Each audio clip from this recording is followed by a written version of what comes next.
बच्चों, बहुत बहुत स्वागत है आप सभी लोगों का माननीय मुख्यमंत्री महोदय जी की अभ्युदय योजना की सीडीएस की मैथमेटिक्स की क्लास में। बच्चों, लास्ट वन पर हम लोगों ने ज्योमेट्री के क्वाड्रिलेटरल पार्ट को स्टार्ट किया था और उसमें हम लोगों ने डिफरेंट टाइप्स ऑफ क्वाड्रिलेटरल्स के बारे में कुछ सीखा था। आज बच्चों उसी लर्निंग को हम लोग आगे बढ़ा रहे हैं, कुछ अच्छी प्रॉब्लम्स को आपके सामने डिस्कस करके, और उसके बाद में एरिया रिलेटेड प्रॉब्लम्स जो हैं उनको हम लोग डिस्कस करेंगे। तो लास्ट सन पर हम लोगों ने rectangle, parallelogram, square, rhombus, trapezium, kite, different different figures के बारे में सीखा था, उनसे रिलेटेड प्रॉपर्टीज को सीखा था। आइए समय है कुछ अच्छी प्रॉब्लम्स करने का, और उन प्रॉब्लम की हेल्प से वी विल फाइंड आउट कि हम लोग किस तरीके से इसको, जो आपके एग्जाम में क्वेश्चन आएंगे उनको किस तरीके से आगे हम लोग सॉल्व करेंगे। तो बेटा, पहला क्वेश्चन तुम्हारे सामने आ रहा है।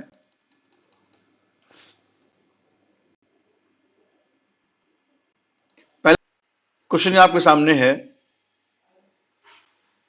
ये कह रहा है कि points P and Q have been taken on opposite sides A B and C D respectively of a parallelogram ABCD such that AP equals to CQ, show that AC and PQ bisect each other।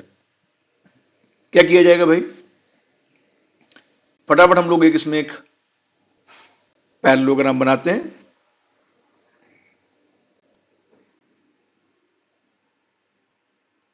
ये आपका parallelogram बन गया, इसका नामकरण कर दिया जाए ए, B, सी और डी। अब क्या कह रहा है? P and Q have been taken on opposite sides of A B and C D. ठीक है, तो ए बी पर क्या लिया गया है? P लिया गया, और सी डी पर Q लिया गया, such that A P is equal to C Q. मतलब अगर ये x है तो सी क्यू भी x होगा। ठीक है, show that A C and P Q, A C and P Q, A C का मतलब बेटा हो गया कि we should draw the diagonal.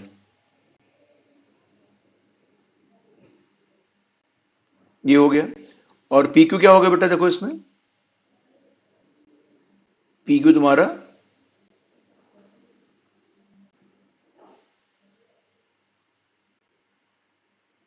ये हो गया। तो आपसे क्या कहा जा रहा है? आपसे कहा जा रहा है show that A C and P Q bisect each other. मतलब हमें प्रूव करना है बेटा कि ये पार्ट इस पार्ट के बराबर और ये पार्ट इस पार्ट के बराबर। बच्चों, आपको पता है कि जब भी किसी फिगर में इक्वलिटी दिखानी होती है, और खासकर अगर वो ट्रायंगल दिया हुआ हो, तो सबसे अच्छा तरीका होता है कि हम लोग कॉन्ग्रुएंसी की हेल्प से इसको वेरीफाई करें। अगर ऐसा करने में हम लोग सक्षम होते हैं तो हम लोग कहते हैं कि भाई हम लोगों का जो काम आसान हो गया। तो देखो बेटा, सबसे पहली बात यह है कि यहां पर हम लोग ले रहे हैं इन ट्रायंगल, इसका नाम दे दें, ओ दे दें नाम।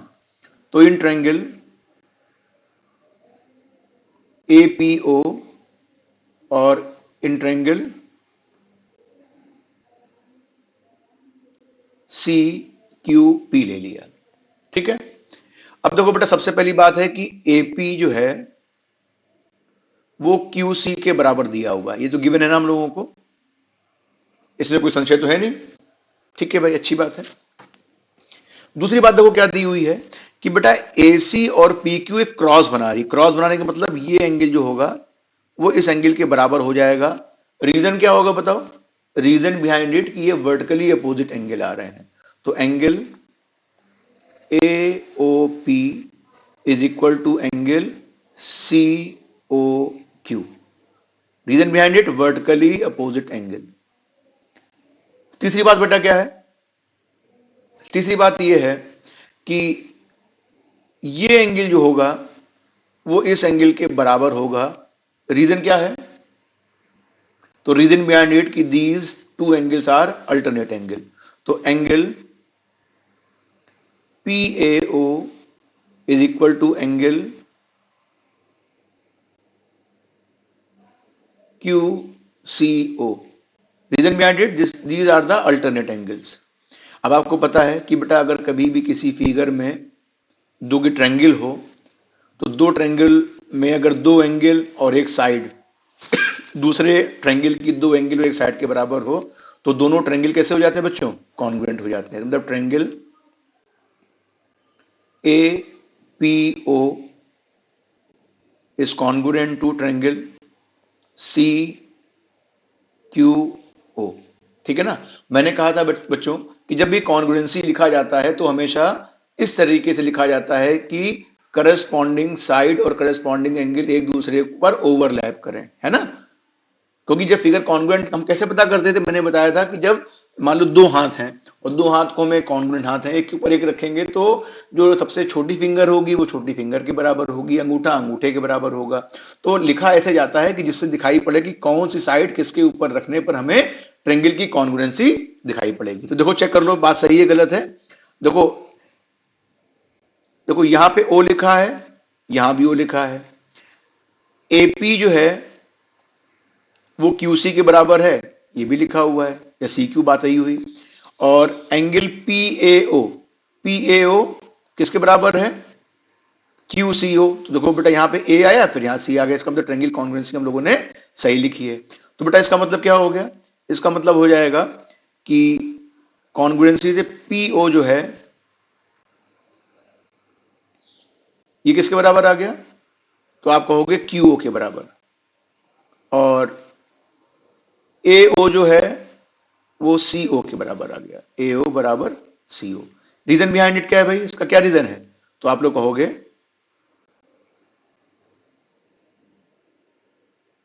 CPCTC। प्रूफ हो गया ना? देखो तुम्हें इतनी चीज लिखनी नहीं है, तुम्हें सिर्फ दिमाग लगाना है। क्वेश्चन तुम्हारा जो सीडीएस से पूछा जाएगा वो सिंपली ऐसे ही क्वेश्चन होगा कि क्वेश्चन आपके सामने दे दिया गया और आपसे कह दिया गया भाई कि इसमें क्या सही है। अब ओ पॉइंट पे इंटरसेक्ट कर रहे हैं, देन ओ ए बराबर ओ सी या ओ पी बराबर ओ क्यू। चार ऑप्शन दे दिए गए, ये इससे बड़ा है, आपको इसका आंसर निकालना है। समझ में आ गई बात ना? कोई कंफ्यूजन तो नहीं बेटा इसमें? नेक्स्ट क्वेश्चन तुम्हारा आ जाते हैं।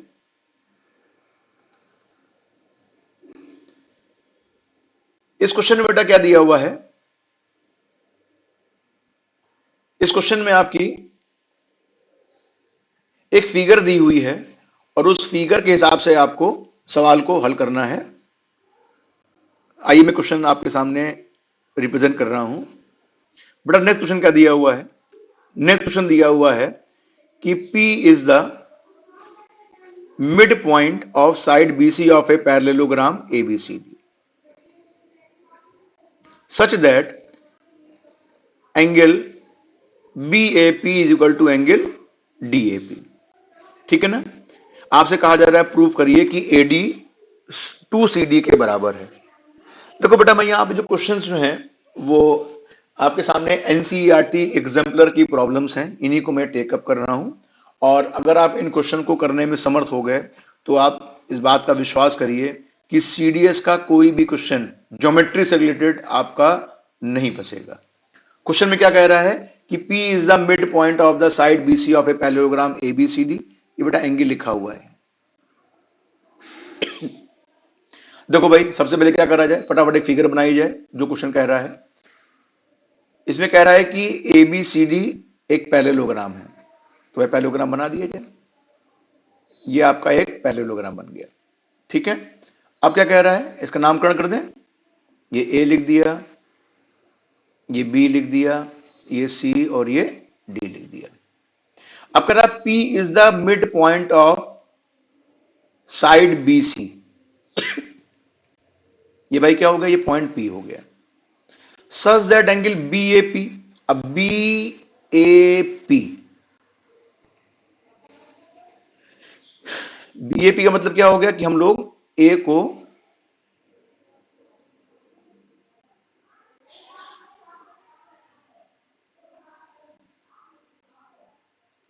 जोड़ दें। और दूसरा क्या है, DAP, ये दोनों आपस में बराबर है। ठीक है, मतलब अगर ये मैं तुमसे कहूं कि ये एंगल अल्फा है, तो ये भी एंगल अल्फा होगा। तो इसका मतलब थोड़ा सा मैं इस फिगर को थोड़ा सा और खींच दे रहा हूं, जिससे तुमको ये चीज दिखाई पड़ेगी क्या हो रहा है एक्चुअल में, है ना।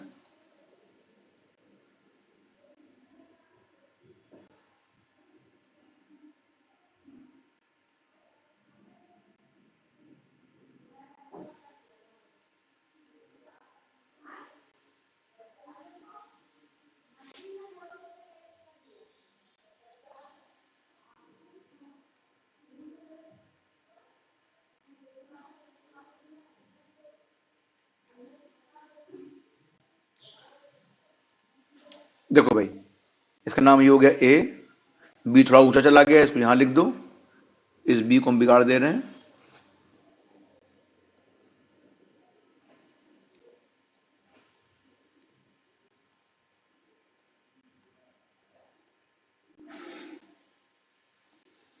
ये पी पॉइंट तुम्हारा हो गया।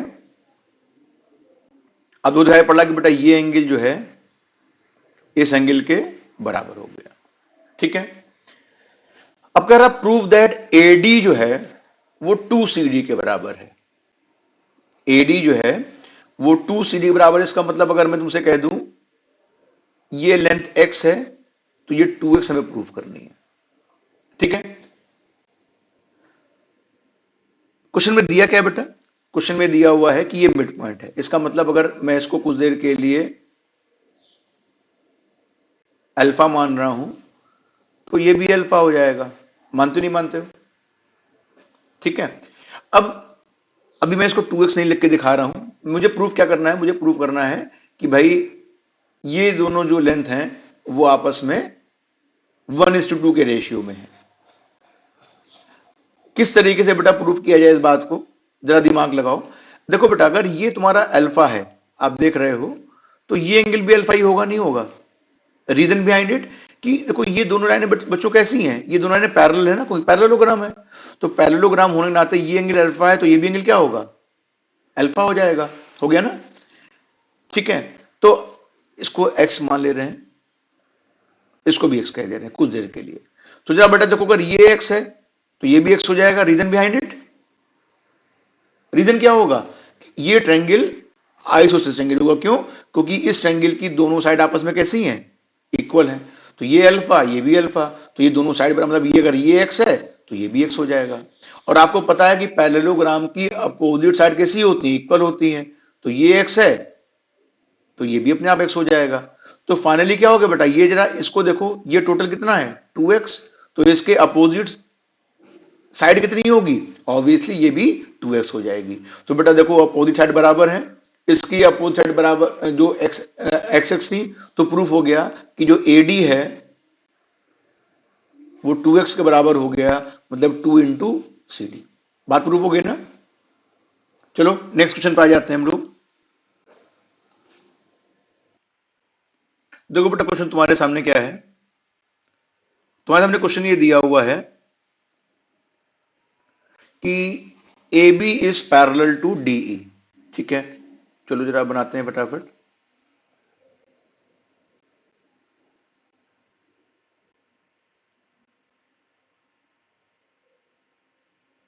कहा जा रहा है कि AB जो है वो पैरेलल है DE के।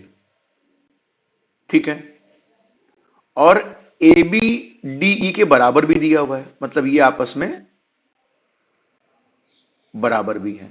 बच्चों आपको पता है कि किसी भी क्वाड्रिलेटरल में अगर अपोजिट पेयर पैरेलल और इक्वल हो तो ये एक पैरेललोग्राम फॉर्म करते हैं। इसका मतलब ये बात होगी कि ADEB इज अ पैरेललोग्राम। ठीक है ना? अच्छा, फिर दूसरी बात क्या कही, AC is parallel to DF। अब बेटा AC कहां पे है, आपने देखा AC ये है, ये किसके पैरेलल है, DF के पैरेलल है। और AC DF के बराबर भी है, मतलब ये लेंथ बराबर भी है। इसका मतलब बेटा क्या हो गया, इसका मतलब हो गया कि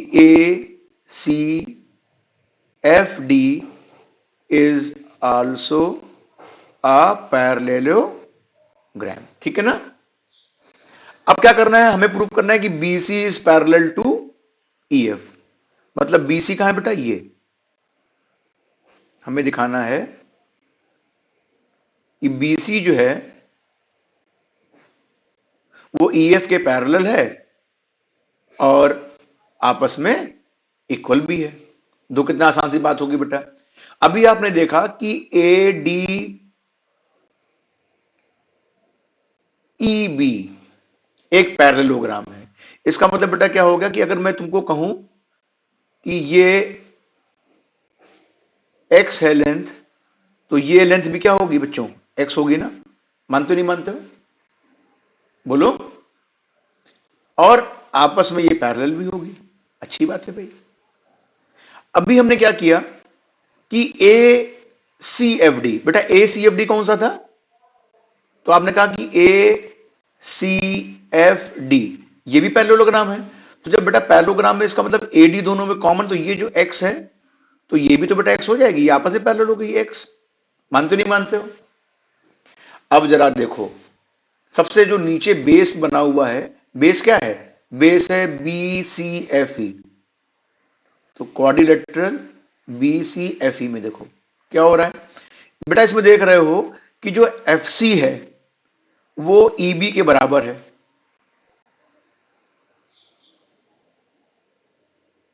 FC जो है वो BE के बराबर है, ठीक है। अच्छा जरा देखिए, एक बात और ऑब्जर्व करिए, आपने देखा कि AD is parallel to BE और AD is also parallel to CF। इसका मतलब BE CF के पैरेलल हो जाएंगे ना। इसका मतलब BE is also parallel to CF। तो जब बेटा ये पैरेलल हो जाएंगे तो क्या करा जाएगा, यहां पर BCFE एक पैरेललोग्राम हो जाएगा। इसका मतलब क्या हो गया, इसका मतलब हो गया कि BCFE इज अ पैरेललोग्राम। क्यों भाई, मैंने बताया था किसी भी क्वाड्रिलेटरल को अगर पैरेललोग्राम बताना है तो वो क्या होगा, आपस में अगर हम उसके अपोजिट पेयर को इक्वल और पैरेलल प्रूफ कर दें तो पैरेललोग्राम बन जाता है। तो इसका मतलब बेटा क्या हो गया, इसका मतलब हो गया कि BC जो होगा it will be parallel to EF, साथ ही साथ BC EF के बराबर होगा by the property of the parallelogram. समझ में आ गया बेटा आप लोगों को, कोई कंफ्यूजन तो नहीं इसमें। अगर समझ में आ गया है तो we are going to solve next problem, ठीक है। देखो बेटा नेक्स्ट क्वेश्चन तुम्हारे सामने क्या है। नेक्स्ट क्वेश्चन तुम्हारा ये कह रहा है कि भाई एक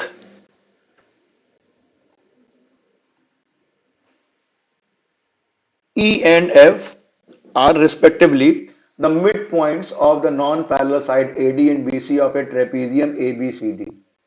क्या करना है बच्चों, हम लोगों को हमें प्रूव करना है कि EF AB के पैरेलल है और EF जो है वो half of AB plus CD के बराबर है, ठीक है।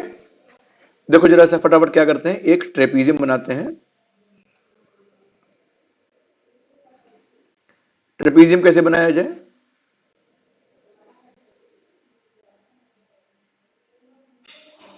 तो देखो बेटा मैंने क्या किया, एक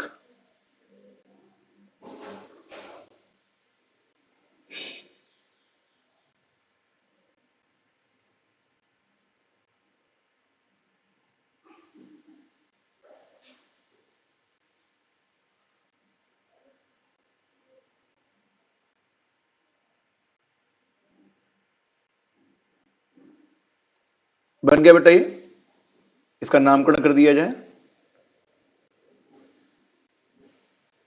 A B C और D। आप देख रहे हो कि AB जो है वो DC के पैरेलल है। आपसे कहा जा रहा है E and F are the mid points of the non parallel side AD and BC। बेटा ये E पॉइंट है तुम्हारा और ये आपका F पॉइंट है, ठीक है। तो कहा जा रहा है कि EF जो है वो AB के पैरेलल है और साथ ही साथ इन दोनों AB और CD के जोड़ का आधा है। तो बेटा कितना सिंपली प्रॉब्लम है ये जो रिजल्ट मैं आपके सामने बता दे रहा हूं, this result will be treated as a standard result और इसका इस्तेमाल जहां पर जरूरत पड़ेगी हम लोग डायरेक्टली करेंगे। फटाफट इसका प्रूफ देखते हैं बच्चों। देखो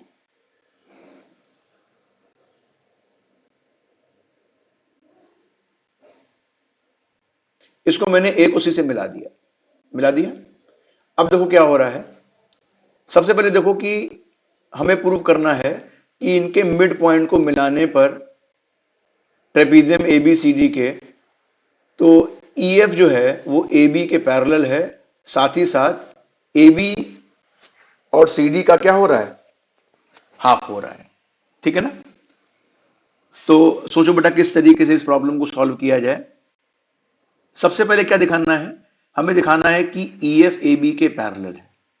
ठीक है। मिड पॉइंट थ्योरम आप लोगों ने पढ़ी हुई है ना। तो मिड पॉइंट थ्योरम पढ़ी हुई है तो आपने पढ़ा हुआ है उसमें, और साथ में इंटरसेप्ट थ्योरम। आपने इंटरसेप्ट थ्योरम में क्या पढ़ा हुआ है, उन दोनों थ्योरम को यहां पर हम लोग इस्तेमाल करके फटाफट इस प्रॉब्लम को सॉल्व करेंगे। तो देखो बेटा क्या करें इसमें। सबसे पहली बात यह है कि हमें दिखाना है कि EF इसके पैरेलल है। तो पैरेलल दिखाने के लिए काम कर लें कि अगर हम लोग यहां से थोड़ा सा कंस्ट्रक्शन कर लें तो थोड़ा सा चीजें हम लोगों के फेवर में आ जाएंगी। देखो मैं क्या करने जा रहा हूं, मैं जबरदस्ती एक लाइन, इसको मैंने अलग कलर से दिखा दे रहा हूं, F से होते हुए हमने इसको बढ़ा दिया, आगे बढ़ा दिया। बोलो। तो अब ये एक तुम्हारा ट्रायंगल बन गया, ट्रायंगल AD,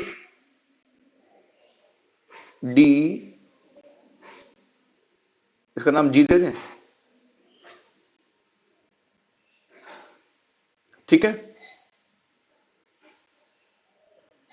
देखो सबसे पहले बात समझो कि एक ट्रायंगल तुम्हारा जो मैंने ये बनाया हुआ है और एक ट्रायंगल तुम्हारा ये बनाया हुआ है।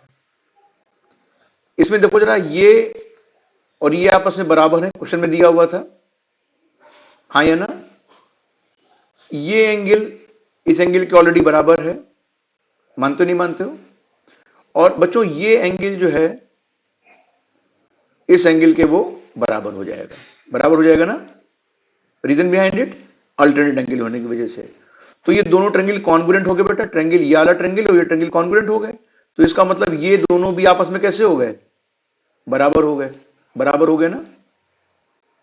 तो अब जरा देखो, अगर मैं ट्रायंगल ADG की बात करूं, ट्रायंगल ADG के बारे में, तो देखो ये E जो है वो मिड पॉइंट है कि नहीं है। और F भी क्या है बेटा तुम्हारा, ट्रायंगल ADG का मिड पॉइंट है। तो इसको ज्वाइन करने वाली लाइन क्या होती है मिड पॉइंट थ्योरम से, इन दोनों के क्या होगी, पैरेलल होगी। और पैरेलल होने के साथ में क्या होगी, इसकी हाफ होगी। तो जरा देखो कितना आसान सी चीज हो गई, इसमें मैंने कोई दूसरी थ्योरम यूज नहीं करी बेटा, इसको मैंने x मान लिया था। तो अभी मैंने जब कॉन्ग्रुएंसी प्रूव करी तो ये भी तो x होगा ना, इसको मैंने y मान लिया इतनी लेंथ को। तो अगर मैं कहूं ट्रायंगल ADG में ये टोटल लेंथ कितनी होगी, x प्लस वाई, तो ये लेंथ कितनी हो जाएगी, तो कहोगे x plus y upon 2 with the help of mid point theorem. बात समझ में आ गई बच्चों। तो ये इस टाइप की प्रॉब्लम्स जो थी वो मैंने आपको डिस्कस करी, इससे आपका बेसिक कंसेप्ट जो है वो अच्छा सा हो गया है। अब हम लोग बात करने जा रहे हैं इन्हीं ज्योमेट्रिकल फिगर्स के एरिया और उससे रिलेटेड प्रॉब्लम्स के ऊपर डिस्कस करेंगे और देखेंगे कि CDS में जो हम लोगों ने डिस्कस किया है उससे रिलेटेड प्रॉब्लम किस तरीके से आपके एग्जाम में पूछी जाती हैं, उन पर भी हम लोग चर्चा अब करेंगे। तो देखो बेटा, हम लोग अपना स्टार्ट करने जा रहे हैं ज्योमेट्री में। जो नेक्स्ट पार्ट है वो एरिया रिलेटेड प्रॉब्लम्स जो हैं उन पर डिस्कस करने जा रहे हैं। तो now we are going to discuss area of the geometrical figures and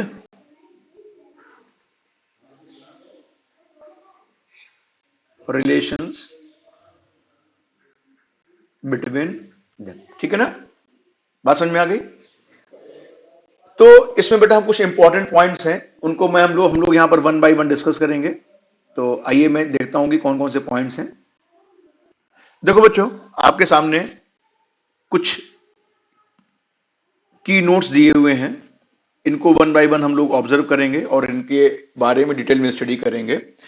तो पहला की नोट है कि two congruent figures have equal areas but the converse is not always true. ये तो बात समझ में आ गई ना आप लोगों को, कि भाई अगर दो कॉन्ग्रुएंट फिगर होती हैं तो एक दूसरे को पूरा छुपा लेती हैं, तो उनके एरियाज तो पक्का बराबर हो जाते हैं।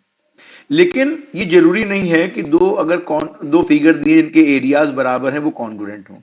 जैसे मैं तुमसे कह दूं कि एक ने रेक्टेंगल बनाया जिसकी साइड जो है वो हम लोगों ने एक 9 ले ली और एक 4 ले ली, तो इसका एरिया कितना हो गया? 36 हो गया ना। दूसरा बेटा मैंने क्या किया, हम लोगों ने दूसरा पॉइंट ये लिया कि भाई एक हमने स्क्वायर ले लिया जिसका साइड 6 ले ली, तो उसका एरिया भी कितना हो जाएगा? 6 इंटू 6 माने 36 हो जाएगा। तो दोनों के एरियाज तो बराबर हैं लेकिन फिगर कॉन्ग्रुएंट नहीं है, एक रेक्टेंगल है और एक स्क्वायर है। ठीक है। दूसरा पॉइंट बेटा क्या लिखा हुआ है? दूसरा पॉइंट लिखा है कि अ diagonal of a parallelogram divides the parallelogram in two triangles of equal area. ये बात तो हम लोग पहले भी डिस्कस कर चुके हैं, क्योंकि जो डायगोनल होता है वो दो कॉन्ग्रुएंट फिगर बनाता है तो उनके एरियाज बराबर होते हैं। तो ये बात प्रूफ हो चुकी है, लास्ट पर ही डिस्कस कर चुके हैं। पॉइंट नंबर 3 क्या कहता है? पॉइंट नंबर 3 कहता है कि parallelograms on the same base and between the same parallels are equal in area. जरा इसको हम लोग यहां पर प्रूव करेंगे। तो ऐसा मैं करता हूं, जरा इसको मैं आगे बढ़ा देता हूं और फिगर बना के तुमको मैं समझाता हूं। तो पॉइंट क्या लिखा था बेटा, उसी को मैं यहां पर दिखाने जा रहा हूं।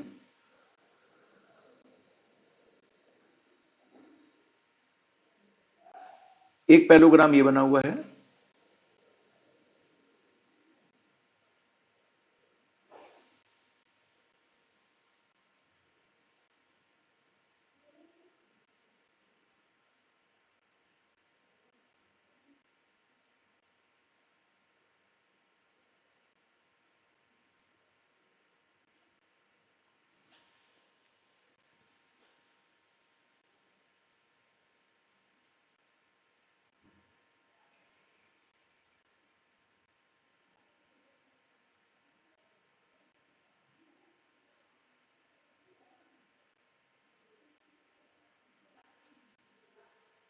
देखो भाई आपके सामने ये फिगर बन के आ गई। इस फिगर में आप देख रहे हो कि ये एक पैरेललोग्राम पहले था, ए बी सी और डी। दूसरा पैरेललोग्राम का बेस ए बी रहा, इसका नाम हमने दे दिया पी और क्यू। बच्चों हमें क्या दिखाना है? कि हमें दिखाना है कि दोनों ही पैरेललोग्राम के एरिया बराबर हैं। थ्योरम ने क्या कहा था? थ्योरम ने कहा था कि the area of two parallelograms whose base are same और बिटवीन द सेम पैरेलल्स। तो ये लाइन देखो बेटा पैरेलल है आपस में, तो एक ही सेम पैरेलल के बीच बने हुए हैं, तो दोनों पैरेललोग्राम के एरियाज आपस में बराबर होंगे। दो कैसे किया जाए बेटा? मैं क्या कर रहा हूं, इस पोर्शन का जो ए बी सी डी है, A B C Q, A B C Q, ये पोर्शन यहां पर मैंने सर्किल बनाया हुआ है, इसके एरिया को मैंने कैपिटल ए मान लिया। मान लिया है? अच्छा, अब जरा देखो भाई मेरी बात समझना बच्चा, मैंने इसको मान लिया x, इतनी लेंथ को, इतनी लेंथ को मान लिया y, मान लिया ना। तो ये कितनी हो जाएगी? क्योंकि ए बी सी डी एक पैरेललोग्राम है तो ये भी x प्लस वाई हो जाएगी। अच्छा, ए बी पी क्यू भी तो पैरेललोग्राम है, तो इसका मतलब ये भी x प्लस वाई होना चाहिए यहां से यहां तक का। तो उसमें x निकल के कितना बचा? y बचा। ठीक है। अब जरा देखो, अगर मैं तुमसे कह दूं ये z है तो ये भी तो z होगी क्योंकि पैरेललोग्राम है। कोई दिक्कत तो नहीं? दूसरी बात देखो बेटा, अगर मैं तुमसे कहूं कि ये s लेंथ है तो ये भी s लेंथ होगी। क्यों? Due to parallelogram. अब जरा ट्रायंगल ए क्यू डी और ट्रायंगल बीपीसी देखो, क्या देखा आपने? आपने देखा जेड इसमें भी है, जेड इसमें भी है, एस इसमें भी है, एस इसमें भी है, ये वाई है और ये भी वाई है। मतलब ये ट्रायंगल आपस में कैसे हो गए? ट्रायंगल ए क्यू डी और बी सी पी आपस में कैसे हो गए? कॉन्ग्रुएंट हो गए। जब बेटा कॉन्ग्रुएंट हो गए मतलब ये ट्रायंगल आपस में कॉन्ग्रुएंट हो गए ना। इसका मतलब इसका एरिया अगर A1 है तो बेटा इसका एरिया भी कितना होगा? A1 हो जाएगा ना। अब मैं तुमसे कहूं कि area of quadrilateral A B C D माने पैरेललोग्राम का एरिया कितना है? तो area of parallelogram A B C D, तो आप कहोगे A1 प्लस ए, और area of parallelogram A B P Q कितना है? वो भी देखो A1 प्लस ए, दोनों बराबर हो गए ना। तो इससे ये प्रूफ हो गया कि अगर एक बेस है और सेम पैरेलल के बीच में दो पैरेललोग्राम लिए जाएंगे तो उनके एरियाज आपस में बराबर होंगे। समझ में आ गया आप लोगों को? आइए जरा नेक्स्ट प्रॉपर्टी पढ़ते हैं। ये प्रॉपर्टी क्लियर हो गई। प्रॉपर्टी नंबर सेकंड क्या कहती है, जरा समझिएगा इसको। कहती है parallelogram and a rectangle on the same base and between the same parallels are equal in area. Same कहानी है बेटा एकदम। कैसे देखो, फटाफट इसको भी एक फिगर से दिखाते हैं आपको जिससे और समझ में आ जाएगा। देखो मैंने एक पैरेललोग्राम बना दिया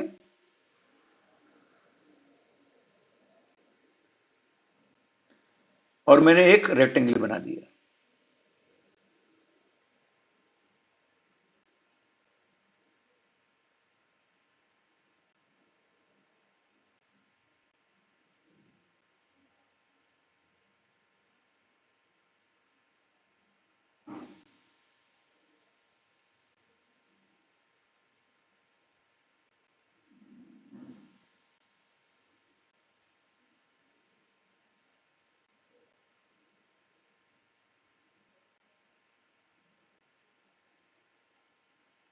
बन गया भाई?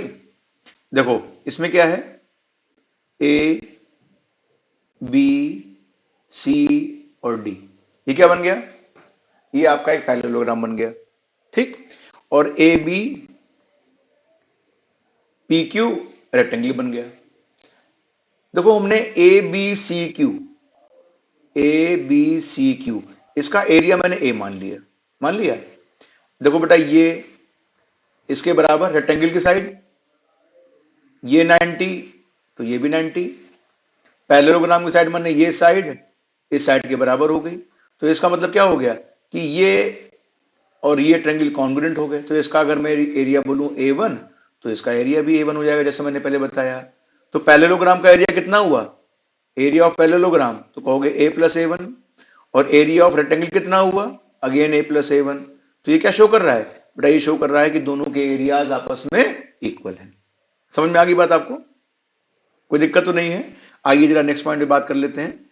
नेक्स्ट पॉइंट क्या कह रहा है? Number point 4, parallelogram on equal bases and between the same parallels are equal in area.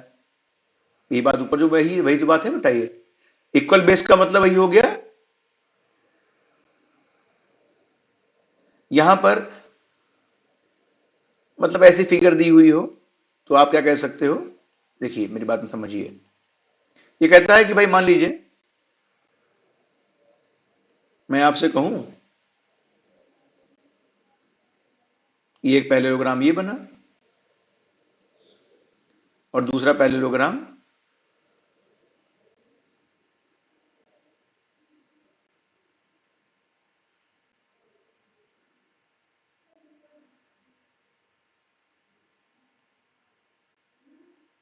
ये बना, ठीक है। और हम लोगों ने क्या किया, एक लाइन पैरेलल ड्रॉ कर दी। देखो ये,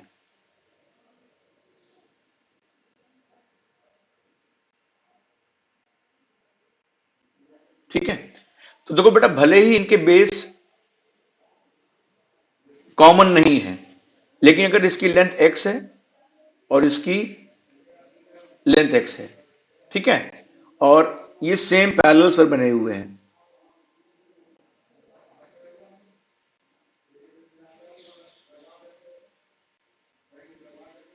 देखिए आप क्या पा रहे हैं? आप ये पा रहे हैं कि दोनों के सेम पैरेलल्स के बीच बने हुए हैं, तो बेटा इसका एरिया और इसका एरिया आपस में बराबर होगा। क्यों? क्योंकि दोनों के बेस बराबर हैं, और हाइट तो बेटा अगर दो लाइन पैरेलल होती तो इनके बीच की हाइट क्या होगी? कांस्टेंट होगी। मान लो h है, तो इसका एरिया कितना होगा? a into x. इसका एरिया एक की जगह h लिख दे रहे हैं, h इंटू एक्स, ये भी h इंटू एक्स, दोनों आपस में बराबर हो गए ना। तो area of parallelograms having same equal bases and between the same parallels are equal in area। ये पॉइंट क्लियर हो गया। पॉइंट नंबर 5 देखिए, पॉइंट नंबर 5 कहता है triangle on the same base and between the same parallels are equal in area. Simple सी बात है, इसी से समझ सकते हैं हम लोग। देखो कि अगर सेम पैरेलल्स के बीच में और सेम बेस पर ट्रायंगल बना दे, देखो बेटा ये ट्रायंगल में बना दे रहा हूं, ये ट्रायंगल बन गया, और ये ट्रायंगल मैं इधर बना दे रहा हूं सेम बेस के ऊपर। तो बेटा जो हाइट इसकी होगी वही हाइट इसकी होगी, दोनों के बेस सेम है तो एरिया क्या हो जाएगा? सेम हो जाएगा। ठीक है, तो अगर कभी भी दो ट्रायंगल्स जिनके बेस सेम है और सेम पैरेलल्स के बीच बनाए जाते हैं तो ट्रायंगल के एरियाज आपस में बराबर हो जाते हैं। ठीक है, नेक्स्ट पॉइंट कह रहा है triangle with equal bases and equal areas have equal corresponding altitudes. अभी मैंने आपको दिखाया कि अगर सेम बेस और इक्वल एरियाज के हैं, उसका मतलब क्या हो गया? इसका मतलब ये अपने आप समझ में आ जाएगा कि ये सेम पैरेलल लाइन के बीच में बन रहे हैं, है ना। उसका अपोजिट हो गया, तो क्या हो जाएंगे? उनके करस्पॉन्डिंग अल्टीट्यूड्स माने दोनों की हाइट सेम हो जाएगी। Next, the area of triangle is equal to 1/2 the area of a rectangle parallelogram of the same base and between same parallels. ये तो बात आपको पता है। कैसे पता है? देखो फटाफट इसको भी देख लेते हैं। जैसे मैं इसी क्वेश्चन के बारे में बात करूं, और यहां पर मैं एक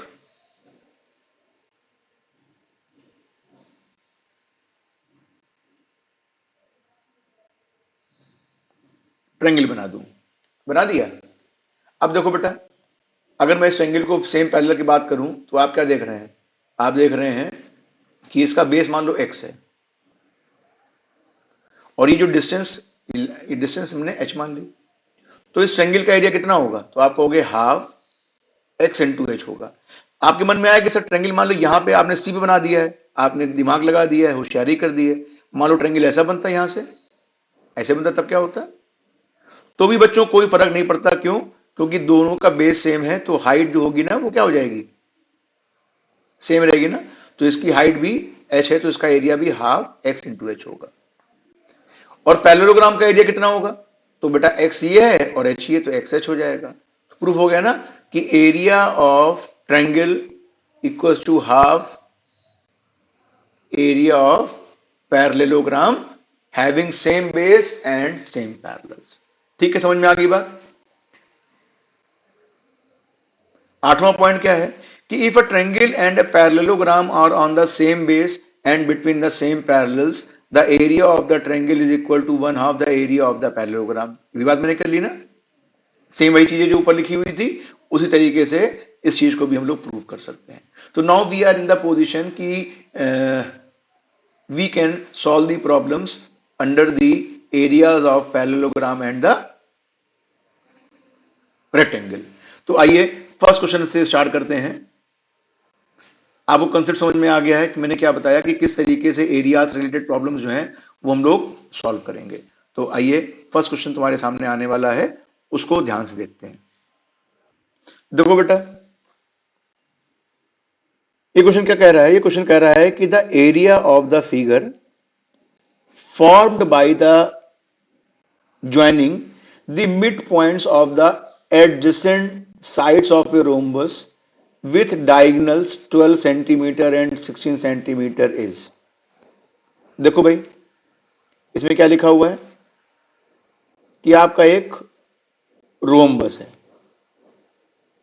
रोम्बस के बारे में जानते हैं आप लोग कि रोम्बस एक ऐसी फिगर होती है जिसकी चारों साइड आपस में बराबर होती है। तो ए, बी, सी और डी एक रोम्बस हो गया।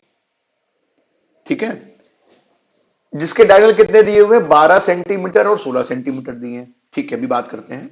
फिर क्या कहा जा रहा है, इसके मिड पॉइंट को ज्वाइन किया जा रहा है। तो चलो भाई मिड पॉइंट को ज्वाइन करें फटाफट।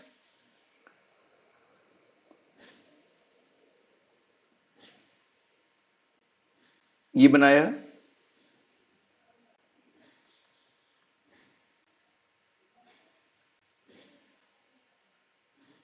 ये बनाया,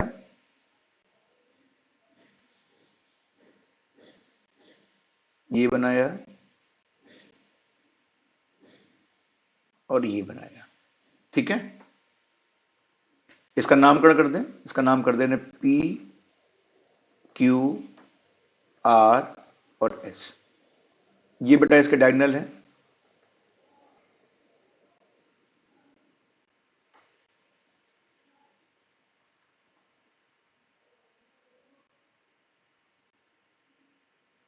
आप लोगों को याद है, अभी क्वेश्चन जो है बेटा वो आपका सीडीएस में पूछा गया क्वेश्चन है। अब इनके मिड पॉइंट से पी क्यू आर एस, अगर आपको ये फिगर के बारे में पता है तो आप इसका आंसर दे सकते हैं, अदरवाइज इसका आंसर आप नहीं दे सकते। जरा देखो बेटा, आपको मैंने बताया था कि किसी भी रोम्बस के मिड पॉइंट को ज्वाइन करने पर जो ज्योमेट्रिकल फिगर बनती है वो एक रेक्टेंगल होती है। मतलब क्या हो गया, मतलब ये हो गया कि पी क्यू आर और एस इज अ रेक्टेंगल। ठीक है, ये रेक्टेंगल हो गया। अब जरा देखिए, बीडी जो है वो बड़ा है, इसकी लेंथ 16 दी हुई है, तो ये हो जाएगा आपका 8। क्यों, मिड पॉइंट थ्योरम से। और बेटा ये जो एसी की लेंथ दी हुई 12, तो ये लेंथ हो जाएगी आपकी 6। ठीक है, तो मैं पूछूं कि area of rectangle P Q R S कितना होगा, तो आप कहोगे लेंथ इंटू ब्रेथ। तो लेंथ कितनी दी हुई है, 6, और ये दी है 8, 8 6 48, तो 48 ऑप्शन दिया हुआ है, तो 48 centimetre square is the correct option. समझ में आ गया आप लोगों को, कोई दिक्कत तो नहीं हो रही बच्चों इसमें? क्वेश्चन एकदम सिंपल सा है, आपको समझ में आ रहा होगा। तो आइए हम अगले नेक्स्ट क्वेश्चन पे बात करते हैं, जो कि इंपॉर्टेंट क्वेश्चन है सीडीएस के लिए। बेटा अगला सवाल है,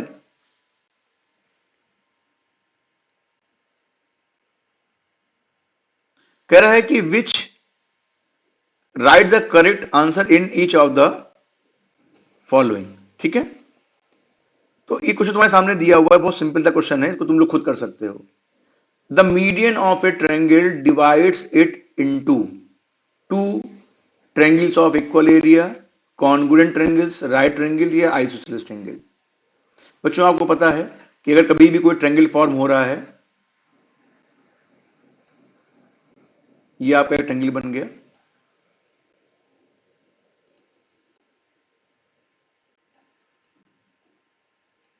अगर इसकी हम लोग मीडियन बना दें आपके सामने,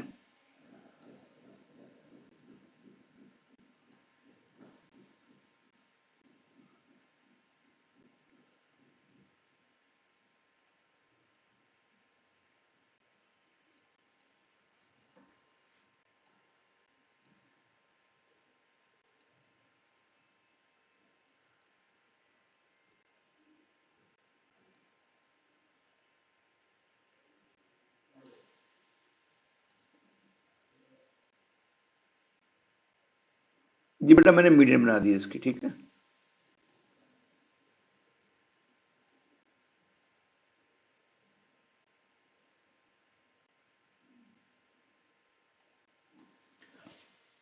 नाम दे दिया बेटा मैंने ए बी सी, और डी इसकी मीडियन है। मीडियन होने का मतलब अगर इसकी लेंथ एक्स है तो बेटा ये भी लेंथ एक्स होगी ना। सपोज करो कि इसका जो अल्टीट्यूड है वो ये है,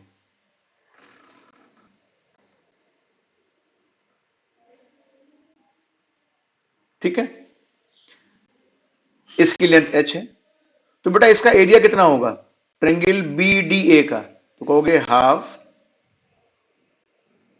बेस इंटू हाइट, और इसका एरिया कितना होगा, हाफ बेस इंटू हाइट। तो आपने क्या देखा कि इसका ऑप्शन क्या सही है, option A is the correct option. की क्या कर रहा है बेटा, दो ट्रायंगल के जो है इक्वल एरिया के ट्रायंगल में इसको वो ब्रेक कर रहा है। समझ में आ गई बात आपको, कोई कंफ्यूजन तो नहीं है? बेटा नेक्स्ट क्वेश्चन तुम्हारे सामने है,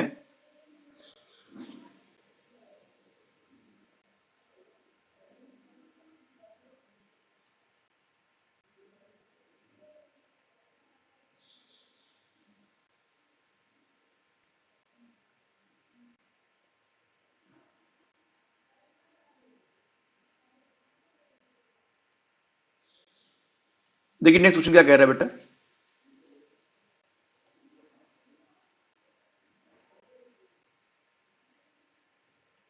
नेक्स्ट क्वेश्चन कह रहा है आपसे कि the figure obtained by joining the mid points of the adjacent side of a rectangle of side 8 centimetre and 6 centimetre. अब देखो भाई, समझो मेरी बात को। ये आपका एक रेक्टेंगल बना हुआ है और ये इसके मिड पॉइंट है, ये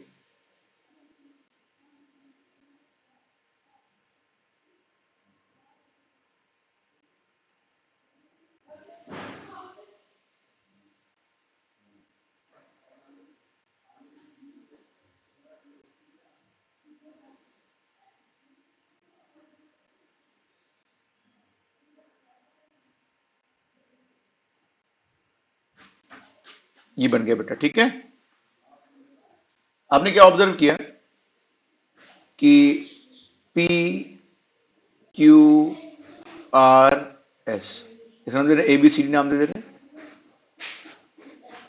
बेटा। इसके मिड पॉइंट से जो फिगर बन के आ रही है, तो इसका इस रेक्टेंगल का एरिया निकालना है आपको। आपको पता है कि किसी भी रेक्टेंगल के मिड पॉइंट को ज्वाइन करने से जो फिगर सामने आती है वो क्या बनती है भाई, स्क्वायर बनती है या रेक्टेंगल बनती है, क्या बताओगे? अब देख लो अपने आप, टोटल अपने आप में समझ में आ जाएगा। इसकी एडजेसेंट कितनी थी, 8 और 6, मतलब ये 3 हो जाएगी और ये 4 हो जाएगी, तो ये 5 निकलेगा। क्यों? क्योंकि ये एंगल 90 डिग्री है, मानते हो? देखो बेटा, ये 3 है, ये 4 है, तो ये भी 5 हो जाएगा पाइथागोरस थ्योरम से। ये 4 है, ये 3 है, तो ये भी 5 हो जाएगा, और ये 4 है, ये 3 है, तो ये भी 5 हो जाएगा। ठीक है, तो ये बेटा कैसा हो जाएगा तुम्हारा? ऑब्वियसली ये एक स्क्वायर बनेगा। ठीक है ना? तो अब इसका एरिया कितना हो जाएगा? तो एरिया इसका हो जाएगा 5 इंटू 5, मतलब option B is the correct option. समझ में आ गया आप लोगों को कि किस तरीके से क्वेश्चन को अटेम्प्ट करना है? तो बेटा ये बहुत सिंपल से क्वेश्चन है, और आप ये जान लो कि सिर्फ थॉट प्रोवोकिंग प्रॉब्लम्स हैं, इनको आप दिमाग में रखोगे तो आपको समझ में आएगा कि प्रॉब्लम को किस तरीके से हमें अटेम्प्ट करना है। ठीक है ना? समझ में आ रही है आपको बात? बच्चों, अगली प्रॉब्लम तुम्हारे सामने जो दी हुई है वो ये कह रही है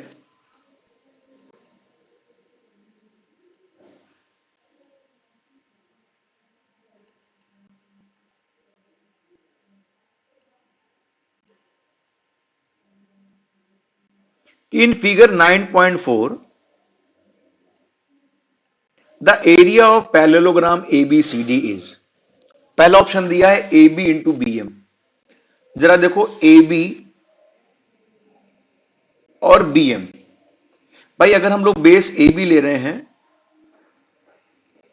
तो हाइट जो है वो ए बी और सी डी के बीच की डिस्टेंस लेंगे। मानते नहीं मानते हो? तो A B into B M जो हो गया वो क्या हो गया भाई? ये तो गलत हो गया। फिर दूसरा क्या है बेटा? B C into B N, अलग बात हो गई ना, ये भी गलत होगा। क्यों? क्योंकि बी सी ए है और बी एन जो है वो डिस्टेंस ए बी और सी डी के बीच की है। अगर बच्चों हम लोग बी सी साइड ले रहे हैं तो distance between B C and A D लेना पड़ेगा। तीसरा क्या है? D C into D L. ठीक है, ये तो बहुत बढ़िया बात है। डीसी इंटू डीएल जो है, डीसी साइड ले रहे हो और डीएल जो है वो डीसी और ए बी के बीच की परपेंडिकुलर डिस्टेंस है, इसका मतलब ये सही हो रहा है।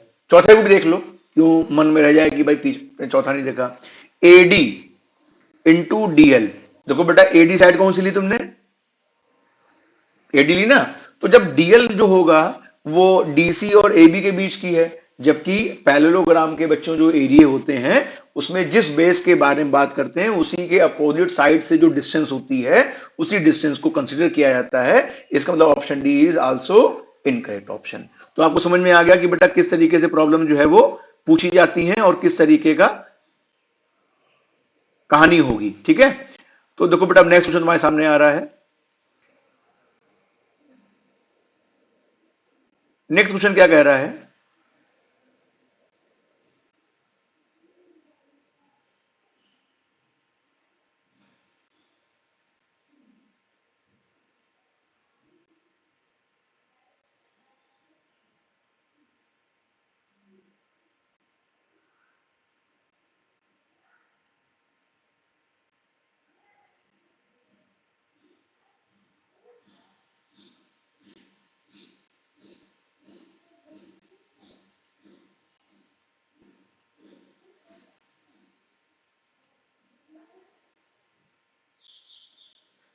बेटा ये फिगर 9.5 दी हुई है। Parallelogram ABCD and rectangle ABEF are of equal area. Then अब जरा देखो बेटा, इसमें आपको ये तो पता है कि सेम बेस और सेम पैरेलल्स के बीच में बने हुए पैरेललोग्राम और रेक्टेंगल के एरियाज इक्वल होते हैं। ये बात तो पता है सबको ना, बढ़िया तरीके से। लेकिन बेटा मैं यहां पे क्या कह रहा हूं, मैं यहां पे कह रहा हूं कि जो क्वेश्चन दिया हुआ है इसमें आपको कहा जा रहा है कि अबाउट द पेरीमीटर कहा जा रहा है। Can you think about the perimeters? Perimeter मतलब सम ऑफ द आउटर बाउंड्रीज। अब जरा देखो, मैं इसी फिगर में थोड़ा सा लिखने की कोशिश कर रहा हूं। बेटा देखो, अगर मैं ए बी को एक्स कह दूं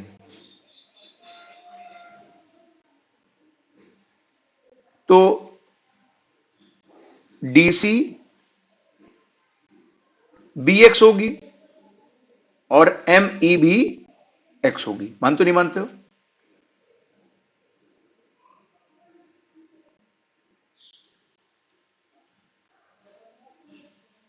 ठीक है। अच्छा बच्चों, अगर मैं इसको कुछ देर के लिए y मान लूं और इतनी लेंथ को z मान लूं, तो तुम्हें बात पता है कि ये भी z होगी ना, और ये हो जाएगी तुम्हारी x माइनस z। ठीक है बेटा, अगर मैं तुमसे पूछूं कि AD की लेंथ क्या होगी, तो आप AD की लेंथ कहोगे under root y square plus z square. और ये भी कितनी होगी बेटा? ये भी y है, तो इसका मतलब ये भी under root y square plus z square होगी। देखो, सबसे पहले पेरीमीटर ऑफ ABCD लिखना है, तो जरा पेरीमीटर ऑफ ABCD लिखो तो क्या आ जाएगा? तो आप कहोगे x ये plus BC under root y square plus z square. और ये पैरेललोग्राम है, तो पैरेललोग्राम का पेरीमीटर जो होता है बेटा वही होता है जैसा कि रेक्टेंगल का होता है, तो इसको 2 से मल्टीप्लाई कर दो। कर दिया? जरा अब पेरीमीटर ऑफ ABCD बताओ, perimeter of rectangle ABEM। ABEM इसका पेरीमीटर क्या होगा? तो 2 होगा 2x प्लस वाई। समझ में आ गया? अब जरा मुझे बताओ बेटा, यहां पे y square plus z square लिखा है, तो एक बात बताओ, जो y square plus z square है, ये बात तो पक्की है कि ये ग्रेटर देन और इक्वल टू वाई होगा। इक्वलिटी कब होगी? जब जेड बराबर 0 हो। तो जेड तो 0 है नहीं, इसका मतलब ये y square plus z square क्या होगा? ग्रेटर देन वाई होगा ना। तो इसका मतलब ये पूरी वैल्यू इस पूरी वैल्यू से कैसी है? बड़ी है। इसका मतलब पेरीमीटर ऑफ ABCD जो है वो पेरीमीटर ऑफ ABEM से क्या है? बड़ा। तो ऑप्शन सी क्या हो गया? करेक्ट। मेरी बात समझ में आ गई बच्चों? क्या कहना चाह रहा है सवाल? कोई कंफ्यूजन तो नहीं बेटा इसमें? तो आपने क्या देखा? आपने देखा कि भले सेम बेस और सेम पैरेलल्स के बीच में बने हुए रेक्टेंगल और पैरेललोग्राम के एरियाज बराबर होते हैं, लेकिन यहां पर आपने एक बात और जान ली कि उनके पेरीमीटर्स जो है बेटा वो बराबर नहीं होते हैं। पैरेललोग्राम का पेरीमीटर उस रेक्टेंगल के पेरीमीटर से क्या होगा? ज्यादा होगा। और रीजन आपको पता है ना क्यों ज्यादा होगा? अभी मैंने आपको ये प्रूव करके दिखा दिया, तो ये बात अपने दिमाग में एकदम ध्यान से रखिएगा। आपको समझ में आ रही है बात? ये कोई कंफ्यूजन तो नहीं हो रहा है? कोई कंफ्यूजन हो तो आप विदाउट एनी हेजिटेशन मुझसे पूछ सकते हैं कि सर मुझे ये प्रॉब्लम्स जो है वो समझ में नहीं आ रही हैं। अगर तुम्हें ये प्रॉब्लम समझ में आ गई है तो एक प्रॉब्लम मैं तुमको तुम्हारे कंसेप्ट समझने के लिए दे रहा हूं और आपको बताना है कि इसका आंसर क्या होगा। ठीक है, और जो मुझे बताएगा मुझे बहुत खुशी मिलेगी कि तुम लोगों ने इस चीज को अच्छे से समझा और इसको तुम लोग कर पाए। बेटा प्रॉब्लम तुम्हारे सामने ही रही, इसका सोल्यूशन आपको मुझे कमेंट बॉक्स में कमेंट करके बताना है कि सर मैंने सोल्यूशन इसका ये किया हुआ है। ठीक है,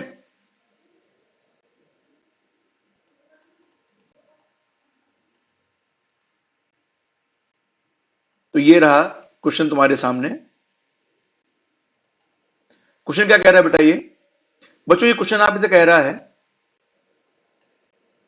कि the mid point of the sides of A triangle along with any of the vertices as the fourth point make a parallelogram of area equal to।